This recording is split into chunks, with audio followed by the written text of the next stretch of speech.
क्रीडा व युवक संचालनालय पुणे महाराष्ट्र शासन, जिल्हा क्रीडा परिषद, जिल्हा क्रीडा अधिकारी कार्यालय भंडारा व भंडारा जिल्हा आस्टेडू आखाडा असोसिएशन द्वारा आयोजित राज्यस्तरीय शालेय आस्टेडू आखाडा स्पर्धा दिनांक 4 ते 6 ऑक्टोबर दरम्यान गांधी विद्यालय येथे 8 संभागात संपन्न झाली। शालेय आस्टेडू आखाडा स्पर्धेचे 2 दिवसीय आयोजन गांधी विद्यालय येथे करण्यात आले होते। ही कला आपल्या माय मराठीत वारसा जपणाऱ्यांचा आशिष लातूर, आशिष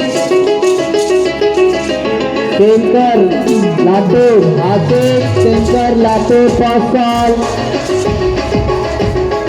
लातूर विभाग ध्यान दे। या स्पर्धेमध्ये अमरावतीच्या सेंट पीटर इंग्लिश स्कूल मसलाच्या विद्यार्थ्यांनी अमरावती विभागाचे प्रतिनिधित्व केले। या स्पर्धेकरिता 550 विद्यार्थ्यांनी आपला सहभाग दाखवला। Bureau report, Vidarbha news.